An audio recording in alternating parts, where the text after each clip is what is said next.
नमस्कार, आकाशवाणी देहरादून से प्रस्तुत है प्रादेशिक समाचार।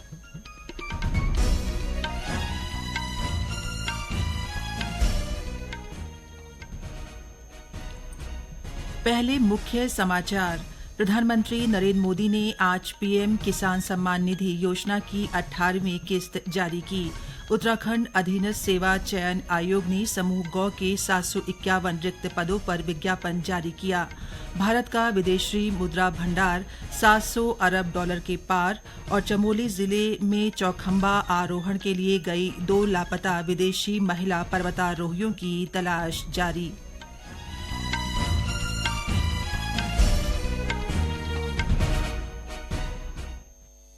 दोपहर समाचारों के साथ मैं पंकज सनवाल खुलबे और अब समाचार विस्तार से। प्रधानमंत्री नरेंद्र मोदी ने आज प्रधानमंत्री किसान सम्मान निधि योजना की 18वीं किस्त जारी की। इसमें देश भर के 9 करोड़ 40 लाख से अधिक किसानों को प्रत्यक्ष लाभ अंतरण के जरिए 20,000 करोड़ रुपए से अधिक की वित्तीय सहायता प्रदान की जाएगी। उत्तराखंड के 7,98,000 लाभार्थी किसान परिवारों के खातों में भी 169 करोड़ रुपए से अधिक की धनराशि प्रधानमंत्री किसान सम्मान निधि के रूप में हस्तांतरित की जाएगी।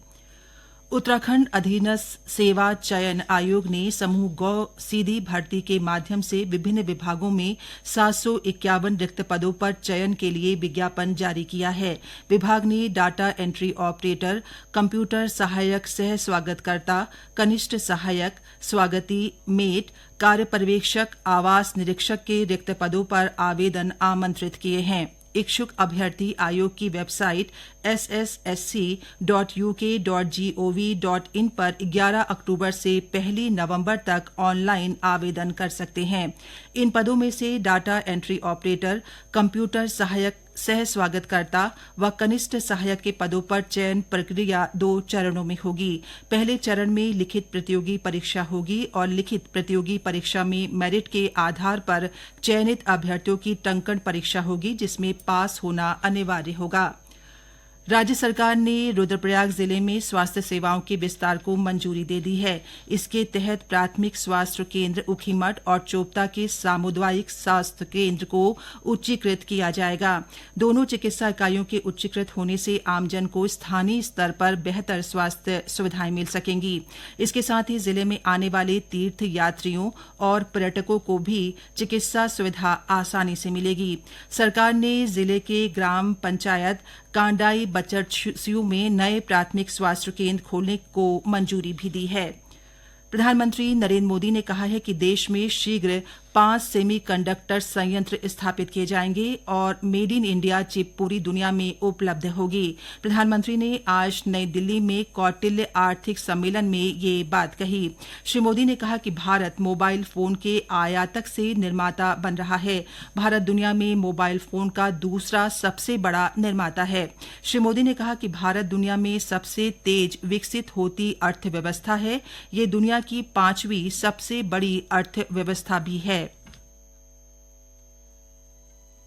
आज भारत दुनिया की फास्टेस्ट ग्रोइंग मेजर इकोनॉमी है। आज भारत जीडीपी के हिसाब से 5th लार्जेस्ट इकोनॉमी है। हम ग्लोबल फिनटेक एडॉप्शन रेट के मामले में नंबर 1 है। आज हम स्मार्टफोन डेटा कंजम्पशन के मामले में नंबर 1 है। हम इंटरनेट यूजर्स के मामले में दुनिया में नंबर 2 है। दुनिया की करीब करीब आधी रियल टाइम डिजिटल ट्रांजैक्शन आज भारत में हो रही है। आज भारत में दुनिया का तीसरा सबसे बड़ा स्टार्टअप इकोसिस्टम है। रिन्यूएबल एनर्जी कैपेसिटी के मामले में भारत नंबर 4 पर है। अगर मैन्युफैक्चरिंग की बात करें तो भारत दुनिया का दूसरा सबसे बड़ा मोबाइल मैन्युफैक्चरर है। भारत 2 व्हीलर्स और ट्रैक्टर्स का सबसे बड़ा मैन्युफैक्चरर है। और इतना ही नहीं, भारत दुनिया का सबसे युवा देश है। प्रधानमंत्री ने कहा कि फिनटेक के संबंध में भारत दुनिया के शीर्ष राष्ट्रों में शामिल है। उन्होंने कहा कि विश्व भर में डिजिटल लेन देन में से आधा भारत में होता है। प्रधानमंत्री ने कहा कि सरकार के लिए रिफॉर्म, परफॉर्म और ट्रांसफॉर्म मूल मंत्र है। श्री मोदी ने कहा कि निवेशकों का मानना है कि भारत में निवेश करने का यही सही समय है। फर्जी शैक्षिक प्रमाण पत्रों के आधार पर राजकीय प्राथमिक विद्यालयों से सहायक अध्यापक पद से बर्खास्त अध्यापकों की सेवा समाप्ति के आदेश पर नैनीताल उच्च न्यायालय ने कोई राहत न देते हुए उनकी याचिकाएं खारिज कर दी हैं। न्यायालय ने कहा कि याचिकाकर्ताओं की नियुक्ति अधिकारियों की ओर से किसी गलती के कारण नहीं, बल्कि फर्जी शैक्षिक प्रमाण पत्रों के आधार पर हुई थी। ये समाचार आप आकाशवाणी के देहरादून केंद्र से सुन रहे हैं। देश का विदेशी मुद्रा भंडार पहली बार 700 अरब डॉलर के स्तर को पार कर गया है। 27 सितंबर को समाप्त हुए सप्ताह में ये भंडारण 704.89 अरब डॉलर तक पहुंच गया है। रिजर्व बैंक के ताजा आंकड़ों के अनुसार पिछले वर्ष मध्य जुलाई से विदेशी मुद्रा भंडार में 12.59 अरब डॉलर की सबसे बड़ी साप्ताहिक बढ़ोतरी दर्ज की गई। इस उपलब्धि के साथ ही भारत, चीन, जापान और स्विट्जरलैंड जैसी 3 अन्य अर्थव्यवस्थाओं के ग्रुप में शामिल हो गया है, जिनके पास 700 अरब डॉलर का विदेशी मुद्रा भंडार है। मुद्रा भंडार में तेज वृद्धि ने वैश्विक आर्थिक अनिश्चितताओं से निपटने की भारत की क्षमताओं को मजबूत किया है और अस्थिर अंतर्राष्ट्रीय बाजार में भारत की मुद्रा को अधिक स्थिरता प्रदान की है। चमोली जिले में स्थित चौखंबा 3 पर्वत के आरोहण के लिए गई 2 विदेशी महिला पर्वतारोहियों की तलाश जारी है। वायुसेना और राज्य आपदा मोचन बल का संयुक्त दल आज चौखंबा में बचाव और खोजबीन अभियान चला रहा है। कल वायुसेना के 2 हेलीकॉप्टरों ने पर्वतारोहियों की तलाश के लिए खोजबीन अभियान चलाया था, लेकिन उनका कोई पता नहीं चल पाया।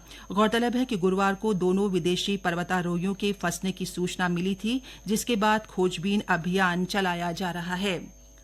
पौड़ी जिले के लैंसडाउन तहसील क्षेत्र के डेरिया खाल रिखड़ी खाल मोटर मार्ग पर नौगांव के समीप कल देर शाम बारातियों से भरा एक वाहन अनियंत्रित होकर गहरी खाई में जा गिरा। दुर्घटना में वाहन सवार 3 लोगों की मौके पर ही मृत्यु हो गई, जबकि 10 लोग गंभीर रूप से घायल हो गए। घायलों को कोटद्वार के बेस अस्पताल में भर्ती कराया गया है। 3 गंभीर घायलों को देहरादून रेफर किया गया है। चंपावत जिले के राजकीय बालिका इंटर कॉलेज चंपावत में केंद्रीय शिक्षा मंत्रालय के उपक्रम राष्ट्रीय पुस्तक न्यास की ओर से 2 दिवसीय पुस्तक प्रदर्शनी आयोजित की गई है। जिला प्रशासन के सहयोग से आयोजित प्रदर्शनी का जिलाधिकारी नवनीत पांडे ने शुभारंभ किया। जिलाधिकारी ने कहा कि इंटरनेट पर सर्च कर पढ़े गए तथ्य से पुस्तक में पढ़ा हुआ तथ्य अधिक विश्वसनीय होने के साथ ही अधिक समय तक याद रहता है। जिलाधिकारी ने कहा कि मूल्य आधारित शिक्षा को बढ़ावा देने में नेशनल बुक ट्रस्ट का बड़ा योगदान है। मुख्य शिक्षा अधिकारी ने पुस्तक प्रदर्शनी को प्रतियोगी परीक्षाओं की तैयारी कर रहे युवाओं के लिए उपयोगी बताया। राज्य भंडारण निगम जल्द ही प्रदेश के 9 जिलों में 10 नए गोदाम बनाएगा। ये गोदाम खटीमा, ऋषिकेश, श्रीनगर, कोटद्वार, रामनगर, रुड़की, हरिद्वार, काशीपुर और गदरपुर में बनाए जाएंगे। इसमें खाद्यान्न और उर्वरकों के भंडारण की क्षमता में बढ़ोतरी होगी। सहकारिता सचिव दिलीप जावलकर की अध्यक्षता में निबंधक सहकारी समिति की कार्यालय में हुई समीक्षा में ये जानकारी दी गई। प्रदेश में आयुष्मान भारत योजना के तहत 70 साल से अधिक आयु के बुजुर्गों को 5 लाख तक कैशलेस इलाज की सुविधा देने के लिए आधार नंबर से आयुष्मान कार्ड बनाए जाएंगे। इसके लिए राज्य स्वास्थ्य प्राधिकरण ने तैयारियां शुरू कर दी हैं। स्वास्थ्य मंत्री डॉ धन सिंह रावत ने कहा कि प्रधानमंत्री नरेंद्र मोदी के नेतृत्व में केंद्र सरकार ने बुजुर्गों को कैशलेस इलाज की सुविधा दी है। उन्होंने कहा कि प्रदेश में ये सुविधा पहले से बुजुर्गों को मिल रही है। उन्होंने कहा कि जो बुजुर्ग आयुष्मान योजना के दायरे में नहीं है, उनका आधार नंबर लेकर आयुष्मान कार्ड बनाने की कार्रवाई की जाएगी। सहकारिता सचिव जावलकर ने कहा है कि पर्वतीय जिलों में लोगों की आजीविका बढ़ाने के लिए सहकारिता के क्षेत्र में और अधिक प्रयासों की जरूरत है। सहकारिता विभाग की समीक्षा में उन्होंने अधिकारियों को सहकारी बैंकों को ऋण जमा अनुपात बढ़ाने के निर्देश दिए। उन्होंने आजीविका बढ़ाने के लिए आर्थिक गतिविधियों पर विशेष ध्यान देने, क्लस्टर आधारित अप्रोच बढ़ाने, मोटे अनाज उत्पादन को प्रोत्साहित करने, ऋण वितरण की प्रक्रिया का सरलीकरण करने और सरकार की कल्याणकारी योजनाओं की जानकारी देने के लिए गोष्ठियां और शिविर आयोजित करने के निर्देश दिए हैं। सूचना एवं लोक संपर्क विभाग उत्तराखंड के अपर निदेशक जिला नोडल अधिकारी आशीष कुमार त्रिपाठी ने जिला सूचना कार्यालय पौड़ी गढ़वाल का निरीक्षण किया। अपर निदेशक ने जिला सूचना कार्यालय भवन की जर्जर स्थिति को देखते हुए अधिकारियों को नए भवन तलाश कर कार्यालय को शिफ्ट करने के निर्देश दिए। अंत में मुख्य समाचार एक बार फिर। प्रधानमंत्री नरेंद्र मोदी ने आज पीएम किसान सम्मान निधि योजना की 18वीं किस्त जारी की। उत्तराखंड अधीनस्थ सेवा चयन आयोग ने समूह गौ के 751 रिक्त पदों पर विज्ञापन जारी किया। भारत का विदेशी मुद्रा भंडार 700 अरब डॉलर के पार। और चमोली जिले में चौखंबा आरोहण के लिए गई 2 लापता विदेशी महिला पर्वतारोहियों की तलाश जारी। इसके साथ ही प्रादेशिक समाचारों का ये बुलेटिन समाप्त हुआ। नमस्कार।